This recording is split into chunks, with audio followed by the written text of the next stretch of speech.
había que echar mano de alguien que sustituyera tu o nuestro estado de conflicto.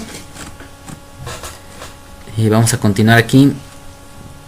Sin embargo, para alcanzar el estado de Tahara es necesario echar mano de mecanismos sustitutos que permitan purificar el interior del hombre hacia cualquier influencia negativa. Fíjense, ahorita cuando pregunté que qué era Kedusha, que podía ser santidad, por ahí escuchábamos que alguien dijo que era pureza, ¿no? Santidad, estar limpio. Pero en esa ocasión vimos que ese término de Tahara nos arroja eso, también estar limpio. Pero hace énfasis en lo interior. Ahorita vamos a ver por qué. Y entonces, ¿qué esperaríamos que fuera Kedusha? Es un término sinónimo, pero sabemos que nosotros somos seres que estamos compuestos por una esencia espiritual y tenemos un cuerpo material. Y desde aquí vamos a empezar a entender que Tahara va a enfocarse a la limpieza interior, a la pureza, mientras que Kedusha va a estar relacionada con lo externo, con lo que es mecánico. O sea, sí pureza, pero reflejada en el exterior, mientras que Tahara es para la pureza interna.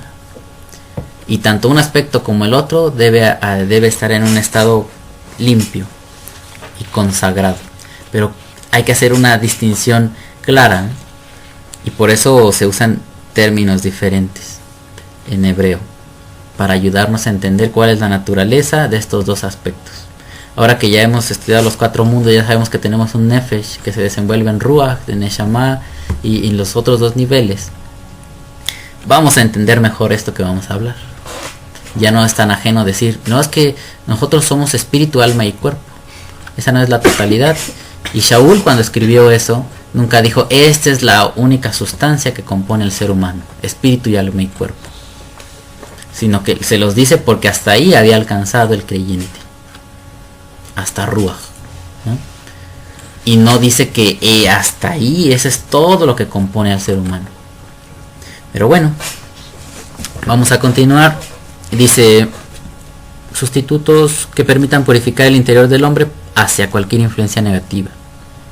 Como ejemplo citamos el pasaje de Vaikra, esto es Levítico 16:30. A eso entraba dentro de la explicación de Yom Kippur, ¿no? Todo Levítico, Vaikra 16 va a hablar de la primera vez que se hizo Yom Kippur, cuando se dieron todos los reglamentos, donde aparece esta palabra en relación a las faltas del pueblo de Israel. Ahí vamos a ver en 16:30, se lo voy a buscar rápidamente, y vamos a encontrar que ahí está, en ese texto 16:30, vamos a encontrar, si leemos en el texto hebreo, encontraríamos la palabra tajor, que es limpieza. En la Biblia en español dice de la siguiente manera, dice, porque en este día se hará expiación por vosotros y seréis limpios. Ahí donde dice seréis limpios es donde va a estar la Tahara.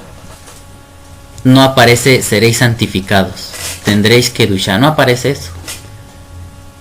El texto de Vaikra dice seréis Tahor, que quedaréis limpios, purificados de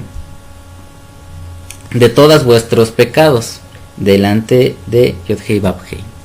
Donde dice pecados deriva de la palabra het, ¿no? Falta, error, de las equivocaciones que hay. Pero esa clase de faltas de las que nos está hablando aquí, todas tienen un impacto en el interior. Y yo no sé si a ustedes les pueda venir a la mente alguna vez cuando Shaul decía que ciertas faltas estaban en el exterior del ser humano, pero los pecados que eran sexuales, las faltas, están en el interior, tienen un impacto interno en el ser humano, o sea, el desorden. Y en ese caso hablaba de la prostitución, de que si un creyente se iba a estar uniendo con prostitutas, ¿no? Así desordenadamente. Y dice que había faltas que están en el exterior, pero que ese tipo de faltas de estarse uniendo con prostitutas, eso golpea el interior, eso daña desde adentro al hombre. Pues porque hay 2 aspectos que cuidar. Uno es el aspecto interno, que estaría representado por la Tahara, es pureza interna, y la otra sería la Kedusha, la santidad, que tiene que ver con lo externo. pero poco a poco vamos hallando el hilo, ¿no? Tahara habla de la expiación, ¿no? Se dice, ahorita vamos a ver un texto acerca del Mashiach, que él fue expiación por nuestras faltas, para lavar nuestras almas, ¿no? Para limpiarlas de lo que nos ensució desde adentro. No que si toqué un animal muerto, bueno, pues está bien, pasa, me lavo la mano, cambia el día, cae la noche y quedo limpio, pero eso es externo. Pero las cosas que golpean desde adentro no se purifican así, nada más con que te laves la mano, ¿no? Bueno, ahí va aterrizando el tema. La muerte del Mashiach fue entendida como expiación y purificación de las faltas. Fíjense, ellos transportan, los discípulos del primer siglo, los apóstoles, transportan estos términos que estamos hablando acá. Donde dice expiación, ya vimos que era la palabra Kippur en aquella ocasión. Y en el texto que leímos ahorita de Baikra dice, y harás expiación por ellos. Era Kippur, Kapará, ¿no? Los cubrirás con la sangre y ellos quedarán limpios desde adentro. Bueno, faltas. La muerte del Mashiach fue entendida como expiación y purificación de las faltas cometidas por aquellos que tuvieran emuná en su persona, es decir, su enseñanza, muerte y resurrección. Ahora vamos a buscar esta cita que está en la carta de Pedro. La primera es el 1.21, desde el capítulo 1, del 21 y 22. Y ahí van a ver claramente que Pedro atribuye estas dos palabras a la obra del Mashiach, ¿no? Pedro, la primera carta de Pedro. Ajá. Capítulo 1, el 21 y el 22.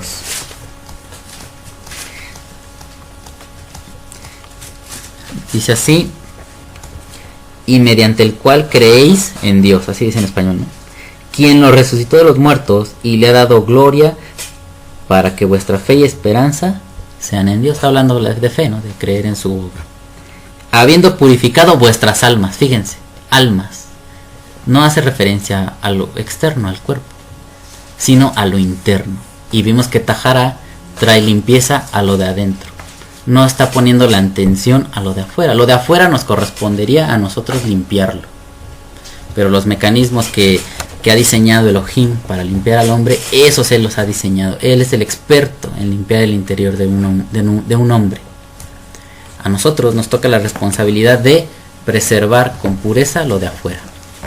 Obviamente, pues porque antecede esa limpieza interna del alma. Y aquí dice, habiendo purificado vuestras almas por la obediencia a la verdad mediante el Espíritu. Fíjense, aquí le ponen mayúscula, ¿no? Para el amor fraternal no fingido, amados unos a otros entrañablemente de corazón puro. Y otra vez la palabra pureza aparece. Y obviamente el corazón es algo interno, no es algo que esté afuera. Y estos términos ellos los rescataban, los analizaban, y a través de estos términos nos explicaban la muerte del Mashiach. Y cómo es que nosotros podemos vernos beneficiados, cambiar nuestra forma de vivir si lo entendemos. Que hay aspectos internos que tenemos que cambiar. Y que esto traerá como consecuencia también preservar lo externo. Pero una persona que está dañada desde su interior, ¿cómo le pediríamos que actúe bien si desde adentro está el mal? Y no ha hallado la forma de limpiarlo. Por eso aquí yo especificaba que es la emuná en su persona. Pero ¿esto qué significa? Es decir, su enseñanza, muerte y resurrección. O sea, es su enseñanza la que nos lleva a abrir los ojos, a cobrar conciencia. Porque hay mucha gente que acostumbra decir, es que él ya murió por mí. Pero eso no es lo que te trae cambios, porque Shaul lo vimos la semana pasada. Él no dice, como ya él murió por todos, todos somos de él. No dice eso. Él dice solamente el que tenga su ruaj, que viva como él, ese sí es de él. Aunque todos digan que haya muerto por él, eso no le vale de nada. Eso no es en sí lo que te limpia. El hecho de que históricamente haya muerto hace 2000 o la fracción que ustedes me digan de años, eso no es lo que limpia al ser humano, sino su enseñanza, su vida, su ejemplo, y que lo podamos vivir nosotros. Eso es lo que es evidente y es demostrable que una persona ha cambiado. Todo esto concierne al estado interno, continuamos en la redacción, al Nefesh, como lo ilustra Baikra 5.17. Fíjense, en En Vaikra 16 vimos, está hablando de la expiación del día de Yom Kippur, donde es limpiado por dentro y se equilibran a nivel así de los mundos todas las sefirot, donde el mal tiene que ser desviado y los hijos de Israel tienen que ser limpiados para que puedan continuar en su servicio a Elohim. Pero todos los capítulos que anteceden se la pasa dando señalamientos que hay faltas que contaminan el nefesh. Pero lógicamente eso no lo vamos a ver en nuestras traducciones al español, porque ellos no se dedican a esto, pues.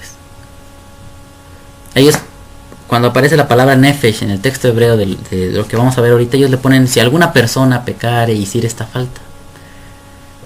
Pero hay otras formas de hablar eso, como lo traducen con términos hebreos, si algún hombre, si algún ish, ¿no? Pero ahí está poniendo énfasis en la nefesh. Si alguna nefesh cometiera esta falta, debe hacer esto. O si alguna nefesh cometiera esta falta, le corresponde esto. Porque él lo que busca es enseñarnos que desde adentro, como decía el Mashiach, ¿no? Desde adentro es que salen los adulterios, desde adentro es que sale el robo, el hurto, las maldiciones. No que estemos ignorando esa realidad. Si nosotros vamos a Vaikra, puse aquí como ejemplo 5.17. No hay muchos textos donde nos va a ayudar a que podamos cobrar esa conciencia de que es en el interior el que está afectado. Por eso venimos a actuar mal. 5.17, aquí es el ejemplo, ¿no? Dice así: finalmente, si una persona pecare, ahí donde dice persona, en hebreo no es persona, es nefesh. Y eso es lo que no nos deja ver el texto en español, solamente que recurramos al texto en hebreo. Nos está hablando del estado interior.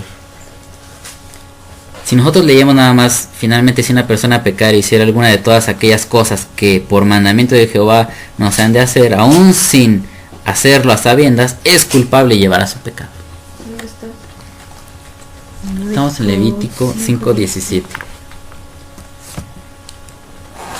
Ahora, si vemos en el 5.1, ahí mismo, 5.1, si alguno pecare por haber sido llamado a testificar, ahí también va a aparecer la palabra nefesh. Si una nefesh pecare o cometiera el error.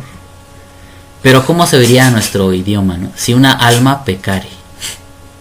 Lógicamente eso no lo quieren hacer los traductores, pero ahí estamos perdiendo mucho significado. Le da realce al interior, que eso es lo que está afectado. Y vemos que en Yom Kippur viene la Tajara para restaurar el estado interno del ser humano. ¿Queda claro hasta aquí? ¿Sí? Y ese texto que leímos 5.17 dice así: Ve'im nefesh ki tejetá. Ahí está en las hojas. Ve'im nefesh ki tejetá. Que si alguna nefesh cometiera una transgresión, ¿no? Un error. Eso es lo que aparece en 5.17 en el texto hebreo. Bueno, ahora ya vamos a entrar a Job 5.1. Y aquí vamos a ver nuevamente cómo la manera en que nos traducen. Digo, yo sí agradezco por las traducciones al español. Y también esto me hace ver que hay necesidad de profundizar, porque muchos significados los estaríamos perdiendo si solamente creemos que la traducción al español es lo único que nos puede instruir acerca del camino de Elohim. Aquí en 5.1 vamos a ver cómo se vuelve a perder un significado. Si nosotros vemos el texto así, tal cual como está en español, yo les propuse cómo interpretar que aquí se nos está hablando de la Kedushá de Elohim. Pero tendríamos que recurrir a muchos textos para llegar a eso, ¿no? Es que este texto dice así, ¿no? Y empezar a ver. Pero si solamente siguiéramos el propio texto en hebreo, automáticamente nos estaría llevando de la mano a llegar a lo que yo les propuse como interpretación, o como el tema para este día. Y bueno, dice en Job 5.1, dice, esto es lo que dice en hebreo, ¿no? Karana Hayesh Obneja de Elmi Mikedoshim Tifne. Eso es lo primero que le dice Elifaz en 5.1. Esto significa: llama a causa de tu transgresión ¿Y hacia quién de los apartados te presentarás? No dice santos. Ahorita vamos a explicar algo de eso. Fíjense, donde dice krana, la palabra kra es llamar.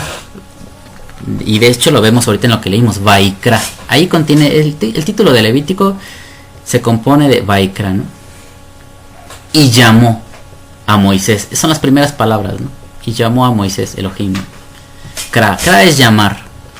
Kra, na, cuando se agrega la partícula na, es como suplicando, ¿no? Llama con súplicas, llama con ruegos. Hayesh es si quizá haya. Ofneja es transgresión. Es una falta. Pero ahorita vamos a ver cuál es el significado de esa falta. Porque los textos que vimos ahorita de Levítico habla de het, pecado, ¿no? Falta, error. Pero este es otro tipo de falta que tiene su origen en otro. Finalmente es algo que ofende a Elohim, pero tiene otro origen. Y es lo que le quiere hacer ver Elifaz. Que clame por si hay en él ofneja. Por lo que de él tenga como transgresión.